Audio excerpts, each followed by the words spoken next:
Buenas tardes a todos, estimada comunidad educativa.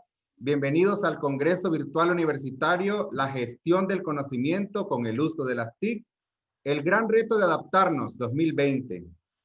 A continuación, les vamos a presentar al equipo de UCC que apoyará la logística de esta sala. Está con nosotros en el rol de chat el maestro Jaime Sequeira. En resumen y conclusiones nos apoyará la maestra Karina Arriaza y de moderador su servidor Mario Gadea Rizo. Esta conferencia tendrá un tiempo de 40 minutos para poder desarrollarse por nuestro estimado conferencista y luego tendremos un espacio de 10 minutos para el periodo de preguntas y respuestas, las cuales serán escritas a través del chat y solicitamos al público ser concisos y precisos con las preguntas. Cuando falten 5 minutos, saldrá una manito para que el conferencista sepa que tiene los 5 últimos minutos para su conferencia y pasar al periodo de preguntas y respuestas. Voy a presentar entonces a nuestro conferencista, el máster Marlon José López Aragón. Él es máster en Administración de Empresas, graduado de la Universidad Nacional Autónoma de Nicaragua, licenciado en Administración de Empresas en la Universidad Centroamericana. Además, él es abogado y notario público, estudiando la licenciatura en Derecho en la Universidad Paulo Freire. Tiene una experiencia en Administración de Negocios, Coordinación Administrativa de Proyectos Sociales. Y actualmente es asesor de empresas en el área laboral, fiscal, mercantil, responsable de logística de proyectos internacionales y docente en la materia laboral, fiscal y en seguridad social. Así es que dejamos con ustedes al máster Marlon López Aragón. Bienvenido. Y bienvenidas a todos. Gracias, Mario. Gracias, Mario, por tu presentación. Bienvenidos a este congreso, ¿verdad? El día de hoy vamos a hablar un poco sobre la reforma a la Ley de Seguridad Social y el uso de las TIC, de las tecnologías de la información y la comunicación en la seguridad social en este país. Vamos entonces a iniciar, ¿verdad?, con la presentación, ¿verdad?, relacionada con la reforma a la Ley de Seguridad Social. Esta ley ha sido en los últimos tiempos una ley que ha venido sufriendo muchas reformas y que ha tenido un impacto fuerte en la sociedad, y vemos pues que dentro de las últimas reformas que hubieron se dio un problema social, un estallido social en el año 2018 que repercutió, ¿verdad?, de alguna manera en todos los sectores de la sociedad, en la parte social, económica, política, etc. Entonces, muchas veces cuando hay este tipo de reformas, las personas dicen, bueno, yo no me preocupo porque no me va a afectar en un futuro, me faltan 20, 30 años para jubilarme, pero realmente todas las reformas relacionadas a la seguridad social es muy importante para todos, tanto el que va a entrar al mundo laboral como el que va saliendo, ¿verdad? Entonces, ¿qué es lo que significa? De que una afectación ahorita o una reforma de la ley va a repercutir en el futuro inmediato o un futuro más a largo plazo. La ley de seguridad social, sobre todo la ley 975, que es el reglamento de la seguridad social, ha tenido más o menos desde 1982, ha venido teniendo como unas 20 reformas, ¿verdad?, que vamos a ver cuáles fueron las últimas reformas en los últimos 20 años. Vamos a ver un poco sobre las nociones de la seguridad social, qué es en sí la seguridad social, sus conceptos relacionados. Vamos a ver la seguridad social como un derecho y como una política. Vamos a establecer cuál es el marco legal que regula la seguridad social en este país, cuáles son las prestaciones y coberturas que brinda el INS, ¿verdad?, a través de la ley, y por último, la reforma de la Ley de Seguridad Social que ha habido en estos últimos años y cómo repercute tanto para las empresas, para los trabajadores y para las personas que están fuera del sistema de seguridad social, o sea, los cotizantes a través del seguro facultativo. Tenemos que tomar en cuenta de que la seguridad social es un derecho universal, es un derecho de que todos los ciudadanos del mundo, todos los trabajadores a nivel mundial tienen que estar cubiertos por la seguridad social. Y esto se estableció allá por el año de 1948 a través de la Declaración Universal de los Derechos Humanos. Una vez finalizada la Segunda Guerra Mundial, pues se formó la Organización de Naciones Unidas y elaboró la Declaración Universal de los Derechos Humanos. Y se establece en su artículo 22 de que todas las personas, como miembros de una sociedad, tienen derecho a la cobertura de seguridad social. Por lo tanto, la seguridad social es la que proporciona a los miembros de una sociedad para que se eviten las privaciones económicas y sociales y que no tenga un impacto fuerte en su economía y en sus ingresos. ¿Qué significa eso? Significa que debe de haber una solidaridad entre el empleado y el empleador para cubrir todas aquellas necesidades que un trabajador tenga en su vida laboral. Por ejemplo, si sufre una enfermedad, si sufre un accidente, vamos a ver más adelante las prestaciones que ofrece el INSS, si sufre alguna invalidez cuando llegue su periodo de vida laboral a los 60 años, ¿qué pasa con esta persona? Por lo tanto, ¿verdad? La seguridad social da cobertura en este sentido, además de asistencia médica y las ayudas familiares, como son los hijos menores de edad y las viudas en caso de muerte del trabajador o de la empleada. En nuestra Constitución Política de la República recoge artículos relacionados con la seguridad social. Tal es el caso, por ejemplo, del artículo 27 de nuestra Constitución, que establece que toda persona tiene los mismos derechos ante la ley. O sea, todos somos iguales ante la ley, sin una discriminación por motivos, ya sea de nacionalidad, de credo político, de idioma, religión, etc. Por lo tanto, la Constitución recoge parte de esa Declaración Universal de los Derechos Humanos de que todos somos iguales ante la ley.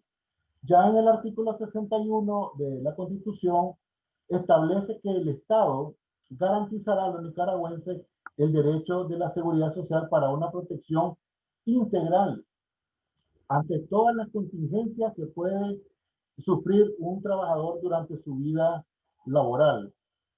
Además, siempre en la Constitución Política de la República, el Estado otorga protección especial a todos los sistemas del proceso de reproducción de la mujer, en especial durante el embarazo. Y vemos cómo, por ejemplo, existen prestaciones dirigidas hacia el cuidado de las mujeres embarazadas y los niños en lactancia. Además, que la Constitución establece que los trabajadores tienen derecho a condiciones de trabajo dignas, ¿verdad? Entonces, esto también tiene cobertura por la seguridad social. Eso es en cuanto a la seguridad social como derecho. Y en cuanto a la seguridad social como política, el Estado tiene que adoptar un conjunto de medidas encaminadas a mejorar las condiciones para los trabajadores en caso de las prestaciones de contingencias que a lo largo de la vida laboral requiera el trabajador o el asegurado. Por tanto, tiene que haber un contenido, tiene que haber un programa, ¿verdad? Que más adelante lo vamos a ver. Tiene que haber una normativa, vamos a ver las leyes que tienen que ver con la seguridad social. Tiene que haber un factor de coerción, ¿verdad? Porque como es una ley, tiene que imperar la ley ante la sociedad y por lo tanto existen medios de coerción para que tanto los trabajadores como los empleadores se ajusten a las normas de que establece la ley. Tiene que haber una competencia social y sobre todo debe haber una dotación presupuestaria, que es uno de los talones de Aquiles de la seguridad social actualmente en Nicaragua. Tenemos que estar claros de que en este país existen tres regímenes de seguridad social. Existe el régimen que es el INSS, que es el Instituto Nicaragüense de Seguridad Social, que es donde prácticamente estamos casi toda la mayoría de la masa laboral activa en este país. Entonces, la Ley de Seguridad Social está regida por el decreto 974 y 975, ¿verdad? Y abarca una gran cantidad de trabajadores de las diferentes instituciones, empresas, etcétera. Tenemos el Instituto de Seguridad Social y Desarrollo Humano, que es el ISDU, que está regido por la Ley 228 y la reforma de la Ley 589, así como el decreto 64-2003. El ISDU es un tipo de seguridad social para los trabajadores o para las personas que laboran en el Ministerio de Gobernación, en la Policía Nacional, en los bomberos, en migración, en los sistemas penitenciarios. Está específicamente dirigido a estas instituciones del Estado.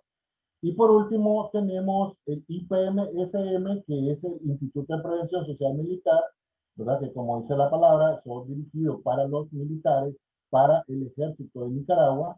Se rige con la ley 181, ¿verdad? Y con el decreto 59-1995, donde se regula todo lo que es las prestaciones para los militares. En este sentido, tanto el ISDO como Prevención Militar pues no han tenido ningún problema en los aspectos económicos. No han habido muchas reformas trascendentales, ¿verdad? En relación al manejo de los fondos de los recursos de los cotizantes. No así el Instituto Nicaragüense de Seguridad Social, que ha habido una serie de reformas que ya la vamos a ver, donde ha tenido un impacto fuerte en la sociedad. Dentro del marco legal de la seguridad social, tenemos que estar regido primero por la Constitución Política de la República. Ya miramos los artículos donde se establecen todo lo relacionado a la seguridad social. La Ley de Seguridad Social, que es el decreto 974. Imagínense ustedes que este decreto está activo desde, o sea, rige desde 1982. ¿Verdad? Es una de las leyes más antiguas que tenemos en el marco jurídico nacional o en el ordenamiento jurídico de Nicaragua. Tenemos el Reglamento General de la Ley de Seguridad Social, que es el decreto 975, ¿verdad? Porque primero salió la Ley de Seguridad Social y luego el decreto, el reglamento, donde se establece cómo se va a regular o se va a normar la ley. Tenemos el Código del Trabajo, que es la Ley 185, nació por allá por 1996, ha tenido algunas reformas menores.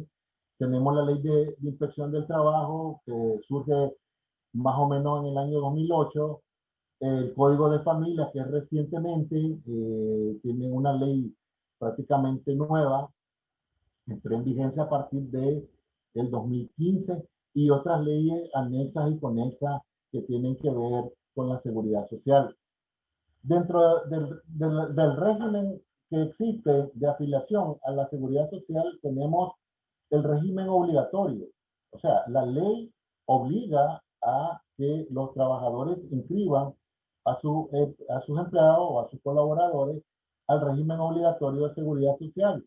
En el régimen obligatorio existen dos tipos de régimen. El régimen integral, donde se da cobertura de la enfermedad, maternidad, invalidez, vejez, muerte y riesgo profesional.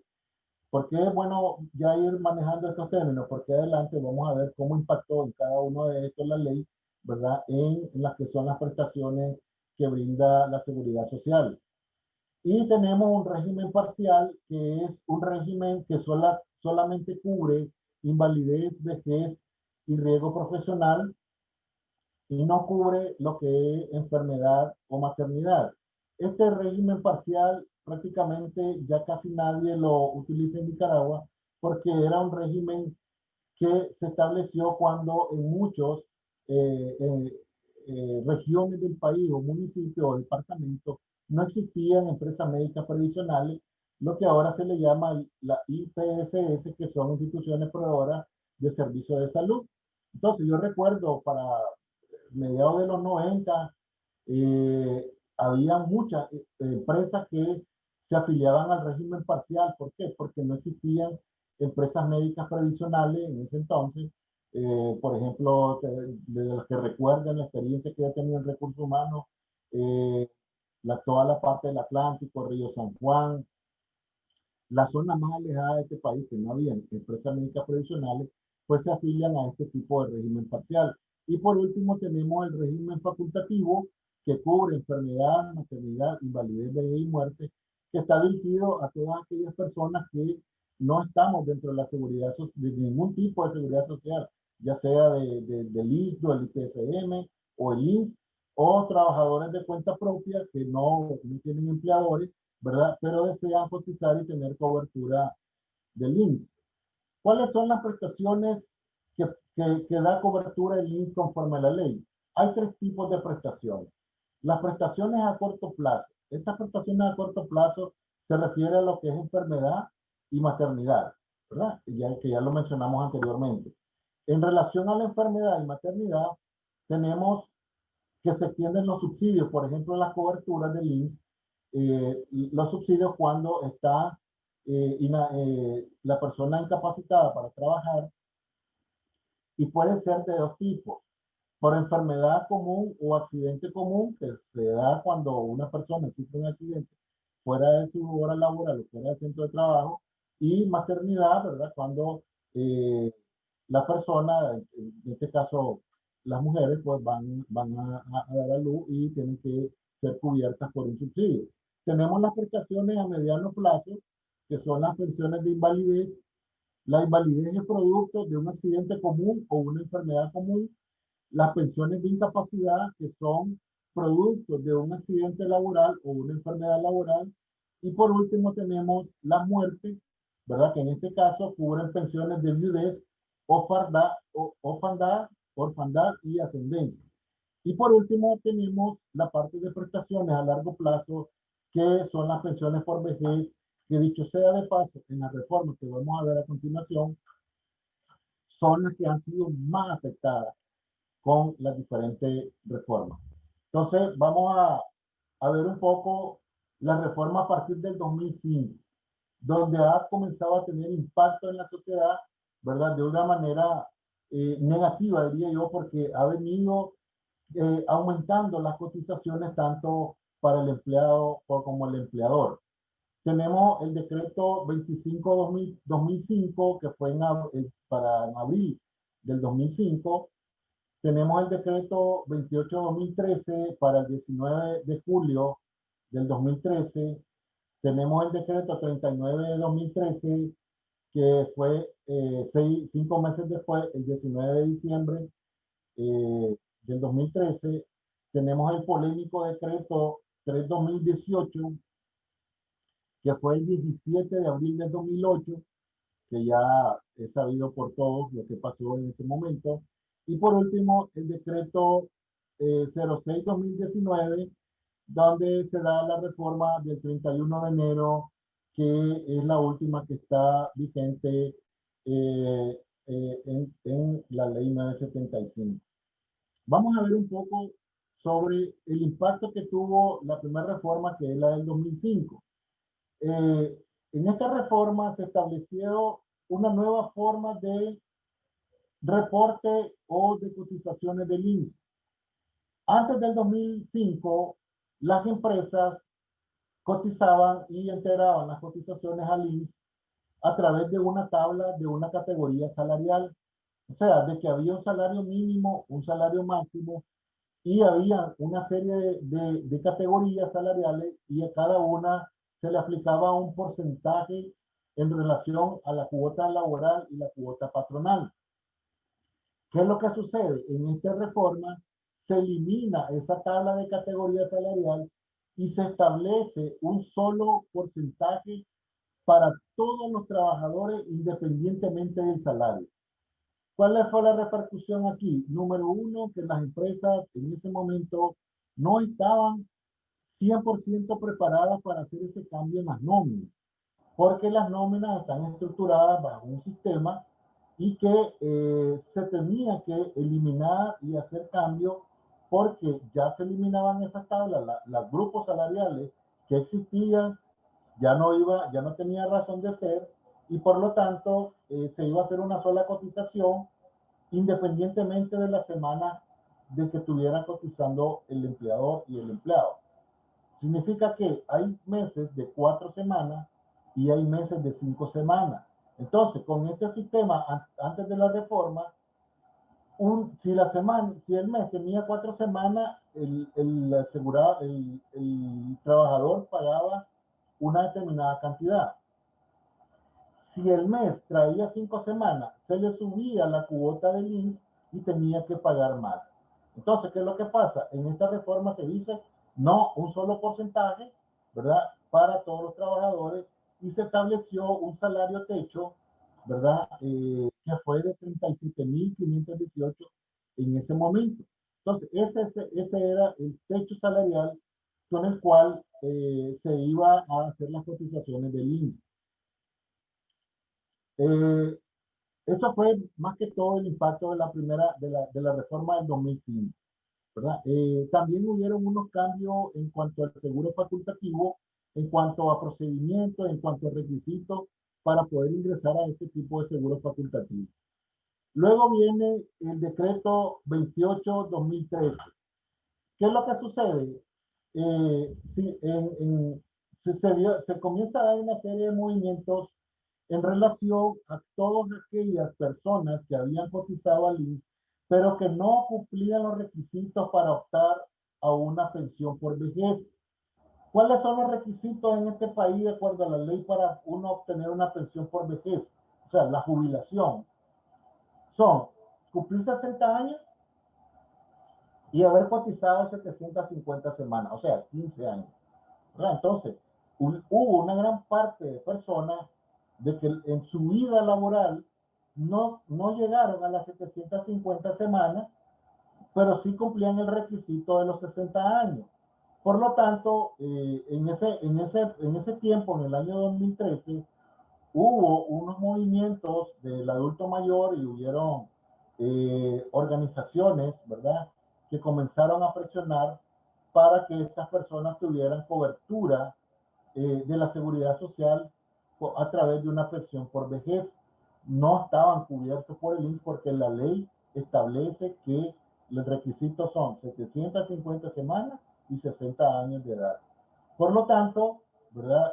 Hubieron una serie de situaciones, una serie de movilizaciones y al final se dio una negociación entre las autoridades del gobierno y los que estaban reclamando ese derecho, y surge la reforma 28-2013 del 19 de julio del 2013, donde se reforma el artículo 56 de la ley, del reglamento general de la Ley de Seguridad Social, y establece un nuevo requisito para las personas que no cumplen con las semanas cotizadas.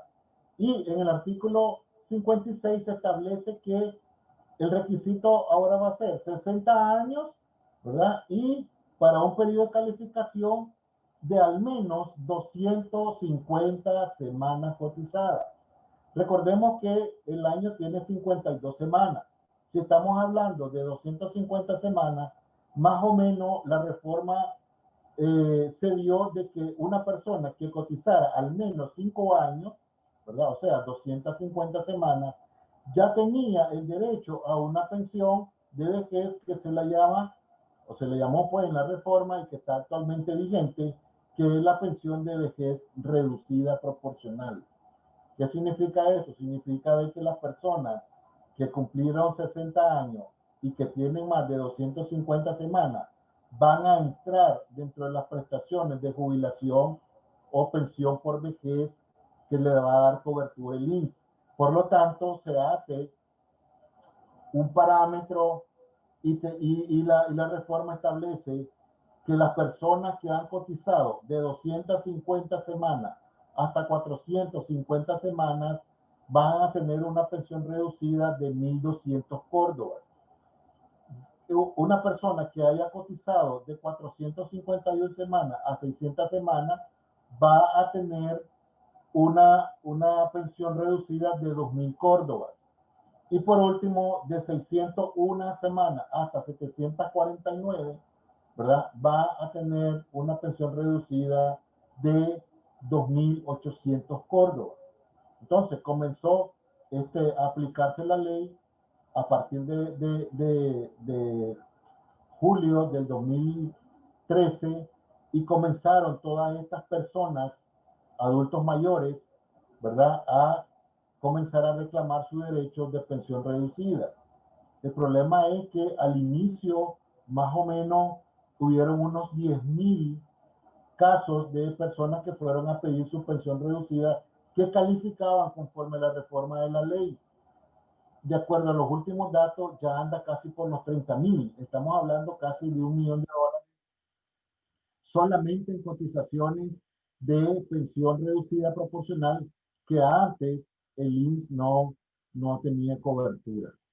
Por lo tanto, ¿verdad?, se derogó el artículo 44, donde se establecía el requisito de las cotizaciones, y pasa ahora a ser la cotización máxima de 250 semanas para poder optar a una pensión por vejez.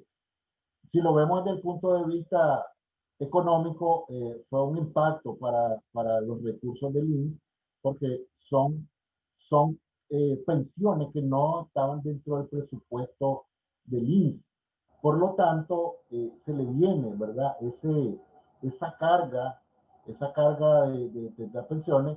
Si lo vemos desde el punto de derecho social, pues se logró pues, un derecho para las personas que cotizaron en un momento de su vida laboral, pero que no cumplieron con los requisitos.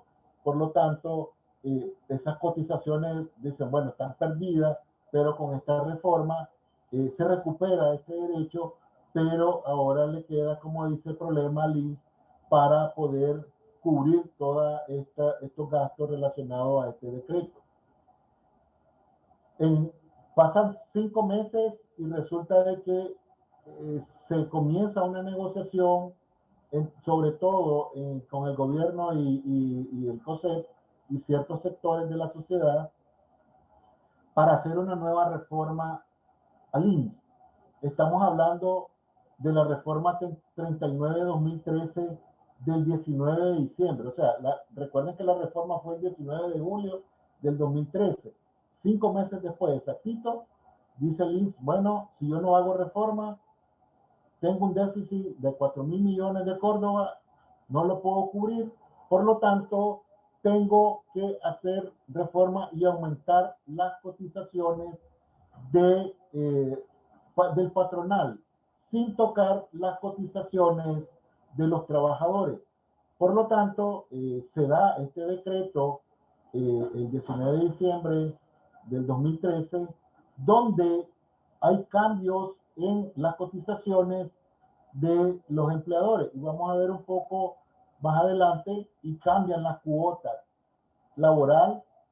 patronal, en cuanto a los regímenes de riesgo profesional, víctima de guerra, enfermedad, invalidez, vejez y muerte.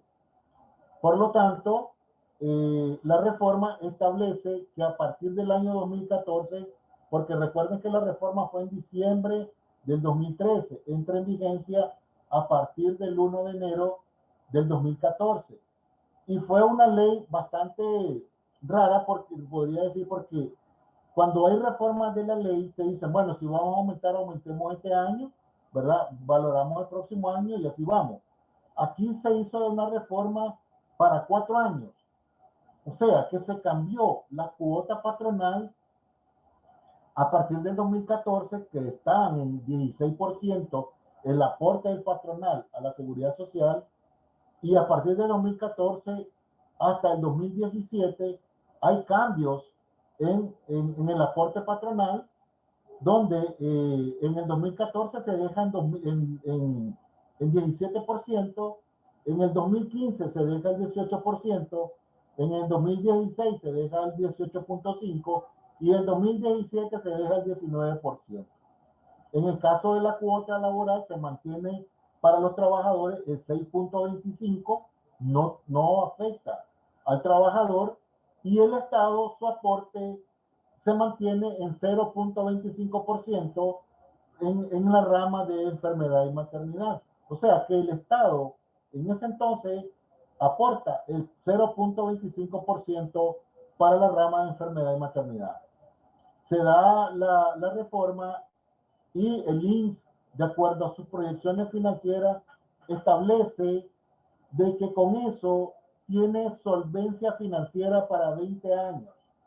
Significa que con esta reforma cubre todas las necesidades de todas las prestaciones que da el INSS, y además de eso da cobertura a la reforma que hubo anteriormente sobre la pensión reducida, ¿verdad? Y dice, con esto 20 años yo me mantengo financieramente estable. Hubo un cambio en el caso del seguro facultativo, ¿verdad? Donde se aumentó a 18.25, que antes era una cuota menor.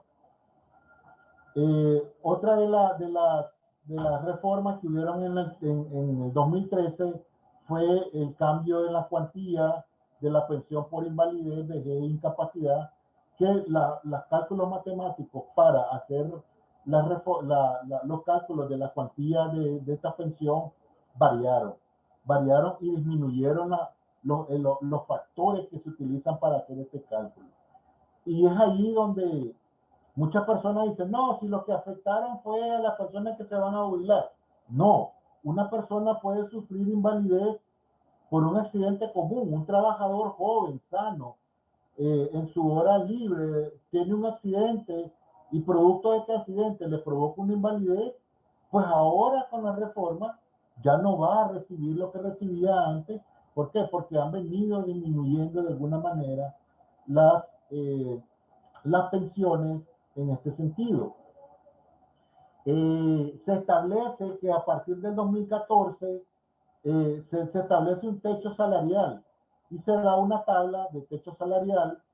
¿Se acuerdan que en el 2005 eran de 37.500, ahora en el 2014 se suben los salarios hasta 54.964? Significa que una persona que gana 54.900 hacia arriba paga lo mismo, independientemente del salario hacia arriba, paga lo mismo de seguridad social. En el 2015 se eleva a 72.400, en el 2016 a 77.000 y en el 2017 a 82.000. ¿Qué es lo que sucede? Va aumentando el techo, por lo tanto, van trabajadores siendo afectados porque entre más ganas siempre va a haber mayor cobertura en cuanto al pago de las cotizaciones.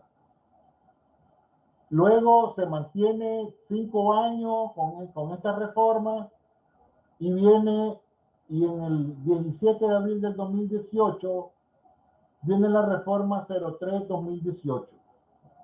Y como todos sabemos, una reforma que comenzaron unas protestas sociales y desembocó en un conflicto a nivel nacional. No vamos a profundizar en relación a eso, ya todo es conocido por nosotros lo que pasó. Pero dicen, bueno, pero ¿qué pasó en esa reforma? ¿Por qué se dio una situación tan tensa en el país que prácticamente vino a afectar a muchos sectores? Se dio un aumento de las cotizaciones igual que en la reforma del 2013, pero a partir del año 2018.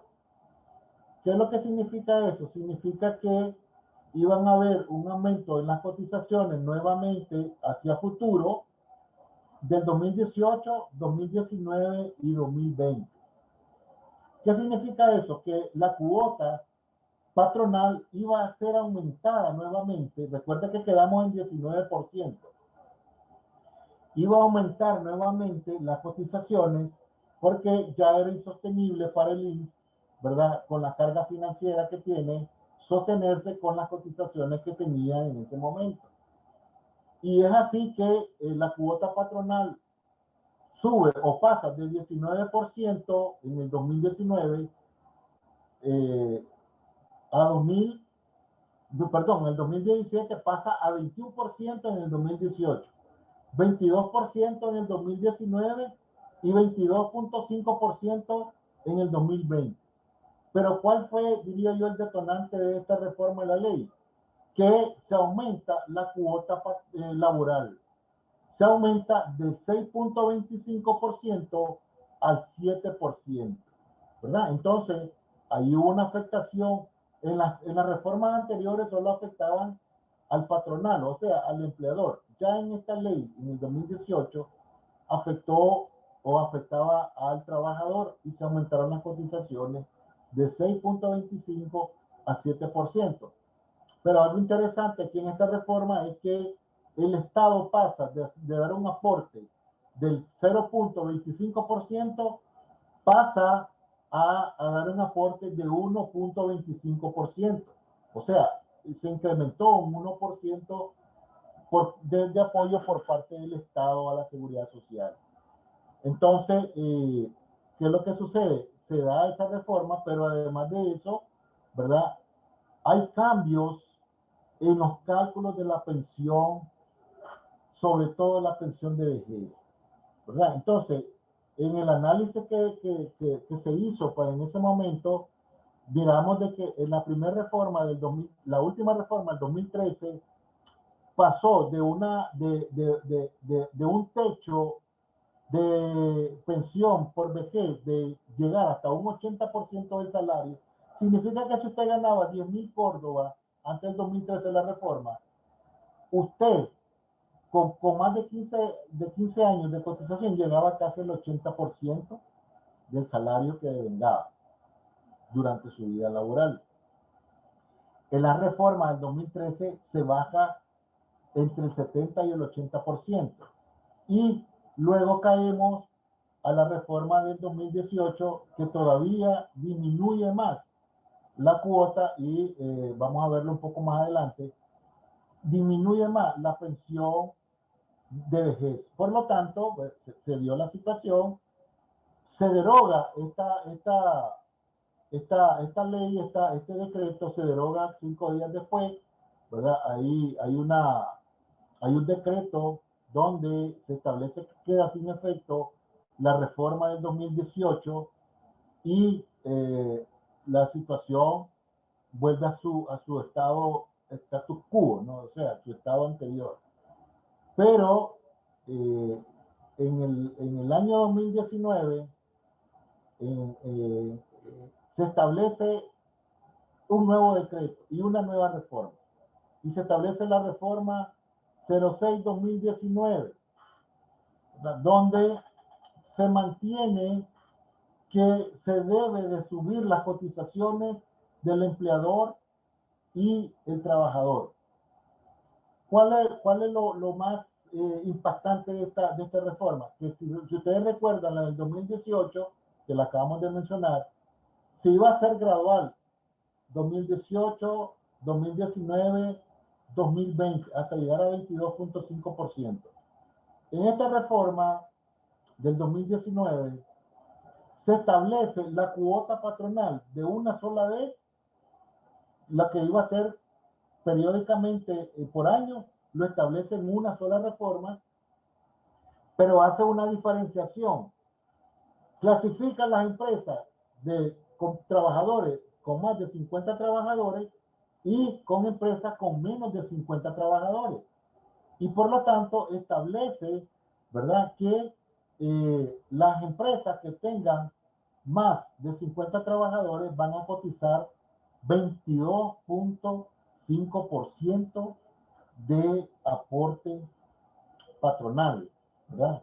Y el Estado aumenta su aporte a 1.75. Se acuerda que en la reforma del 2018 era 1.25, ahora 1.75, aumenta, y el trabajador, o sea, el empleado, tendrá que aportar un 7%.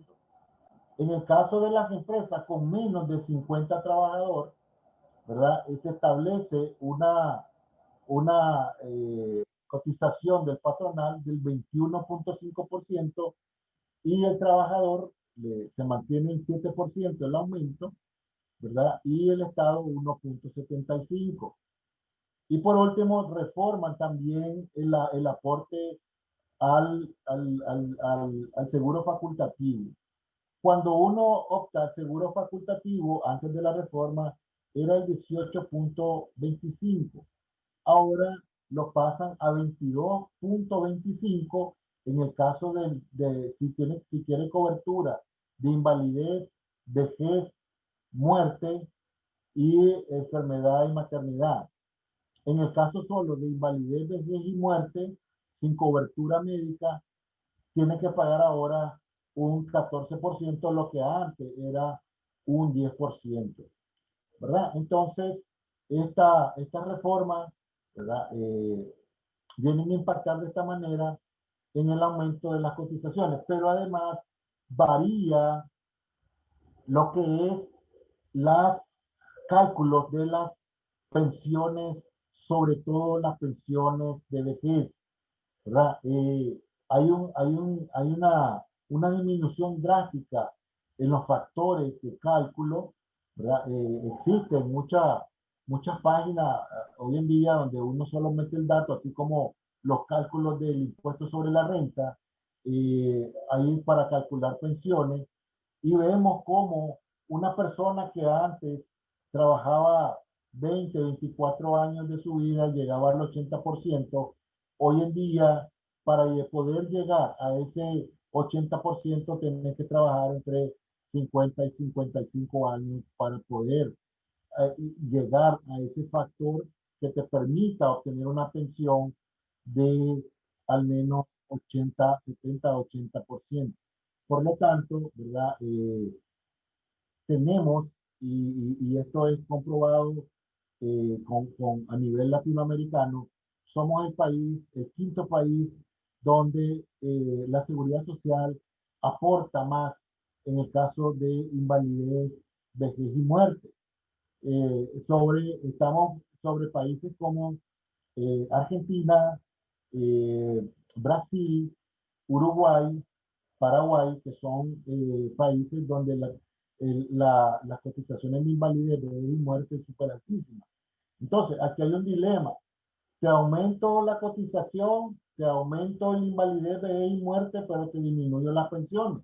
¿No? Entonces, ese es el análisis que hay que hacer en relación a esto, porque recuerden que hay un principio en derecho que dicen que las leyes pueden ser o deben de ser progresivas y no regresivas, ¿verdad? Entonces, si es progresiva en cuanto se aumenta las cotizaciones obrero-patronal, que se han venido aumentando a lo largo de los años, desde 1982, que se creó esta ley, comenzó con el 9%, llegamos al 15%, llegamos al 16% de patronal, y ahora estamos en 22.5%, en empleados ya estamos en 7%, pero también creo que el análisis es que si aumentan las cotizaciones es para mejorar las condiciones y las prestaciones que brinda el INSS en cuanto a las pensiones. Pero vemos que desgraciadamente pues se ha venido reduciendo los factores de cálculo y el impacto ha sido un poco negativo, sobre todo para, donde ha impactado más, sobre todo para los que están saliendo ahorita de su vida laboral y los que vamos detrás, ¿verdad? Los que vamos ya dentro de poco a optar por una pensión por vejez, pues sabemos que vamos a recibir un poco menos de pensión. Por eso es que ahora muchas empresas, incluso las personas, ya no quieren jubilarse porque dicen, voy a adquirir menos, ¿verdad? Voy a ver hasta dónde duro, porque la ley establece que la edad máxima después de los 60 años era 65 años. Con esta reforma del 2019 establece que uno se puede retirar hasta los 70 años. O sea, ya después, ¿qué es lo que te va a quedar para gozar tu pensión? Si la expectativa de vida en este país anda por los 55 años, 55, 60 años, entonces no tiene sentido.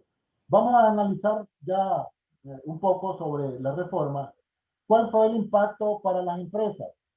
Primero, que elevan la cuota patronal y hace una diferenciación entre empresas con más de 50 trabajadores y con empresas de menos de 50 trabajadores. Pasa del 19% del 2017 que estábamos, pasa a 22.5% a partir de el 2019. En febrero del 2019 entró en vigencia la ley.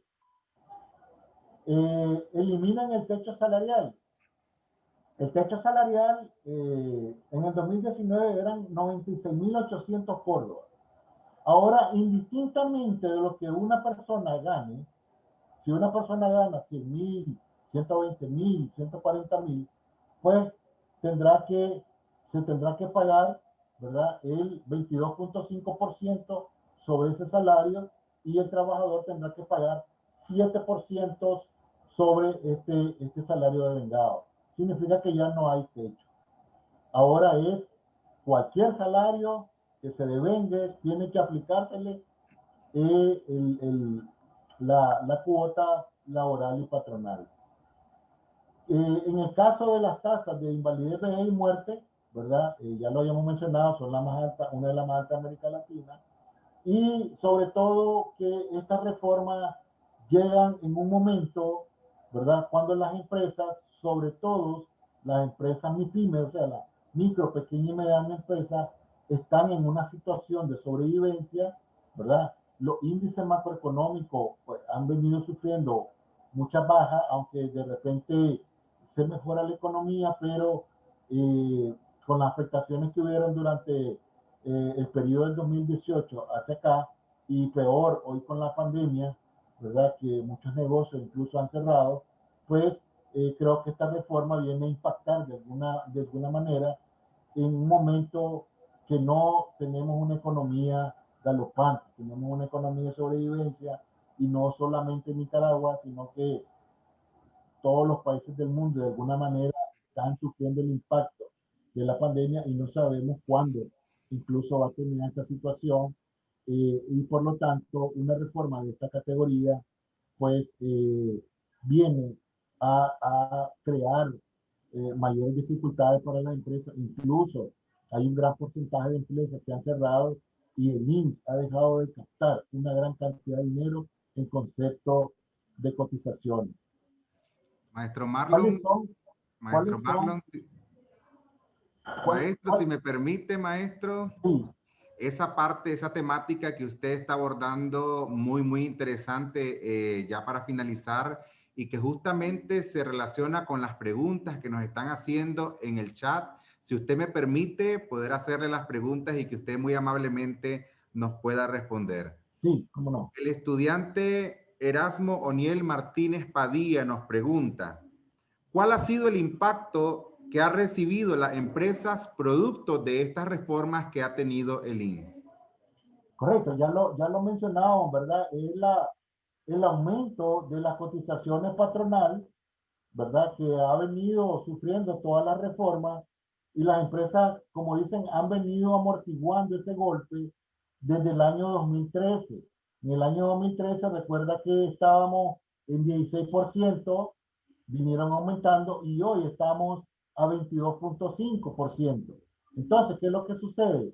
El impacto económico para las empresas es fuerte porque aumenta el porcentaje de la cotización del empleador y por lo tanto merma su ingreso y su economía como empresa. Excelente, maestro. Tenemos estudiantes de muchas carreras que se vinculan con este tema. Quisiera que en el chat pusieran los nombres de su carrera. Por favor, los estudiantes, escriban los nombres de su carrera para ver la parte de la vinculación de este tema tan importante. Estudiantes de Derecho, estudiantes de Contabilidad, estudiantes de Turismo. Y tenemos preguntas.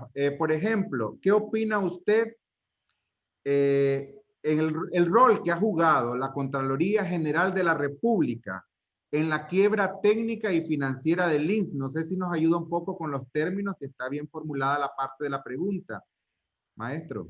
Claro, sí, bueno, como decíamos, el INSS desde hace un buen tiempo, hace varios años, viene arrastrando un déficit, ¿no? ¿Qué es lo que sucede?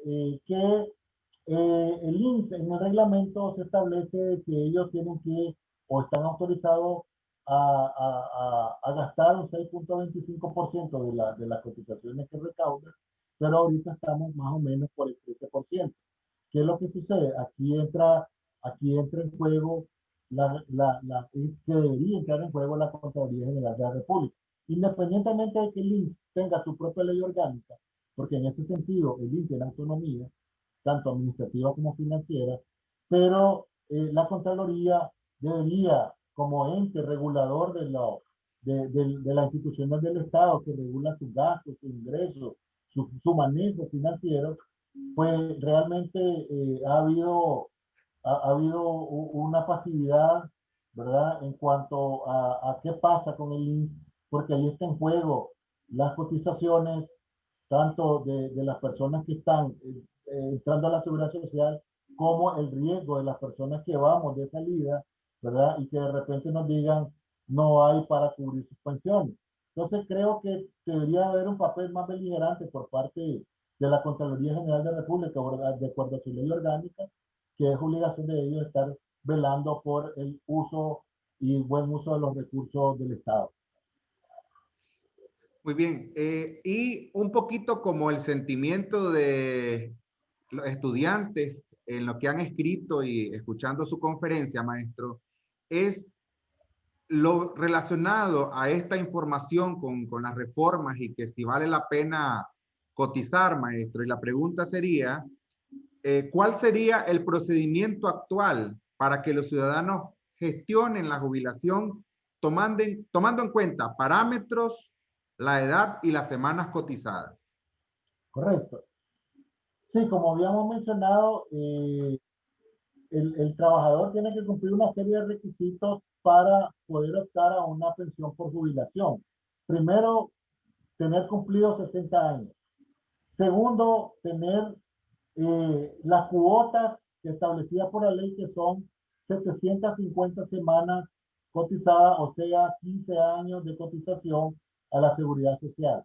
Hay un rango en la seguridad social que va de las personas que tienen cotizaciones de 750 semanas a 1000 semanas, se le va a hacer el cálculo, ¿verdad? De su pensión conforme a los últimos 5 años, o sea, 250 semanas. Y si no sale bien, o sea, si no tuvo buen salario en los últimos 5 años, pues le toman las últimas 250 semanas anteriores. ¿Me explico? Entonces, ¿qué es lo que sucede? De que el que tiene 750 semanas, a mí le revisan sus últimos 5 años. Si no, está bien. O sea, sale o baja la pensión, se revisan 5 años atrás. Los que tienen de 1001 a 1249, le revisan las últimas 200 semanas. Y el que tiene más de 1250 semanas, le revisan los últimos 3 años. ¿Qué es lo que sucede? En esta reforma del 2019 ya no hay ese parámetro. Significa que la reforma te dice que para la persona que se va a jubilar, que cumple los requisitos, le vamos a revisar su pensión o se la vamos a calcular en base a las últimas 375 semanas. O sea que te van a revisar 7 años atrás. ¿Qué es lo que pasa? Había personas que, por ejemplo, llegaban a los 55 años, salían de la vida laboral y dicen, yo quiero seguir cotizando, me voy al facultativo, cotizo 3 años más y me van a revisar sobre esos 3 años. Ya no es así. Ahora son en base a 375 semanas. Y no tiene que estar laborando, no tiene que tener vida laboral. Y si la persona que recibe una pensión, ¿verdad? Labora, si el salario que devenga sumado a la pensión sobrepasa la pensión base mensual, pues le reducen su pensión, y ese sería como el castigo de que una persona que esté jubilada vuelva a ingresar a la seguridad social.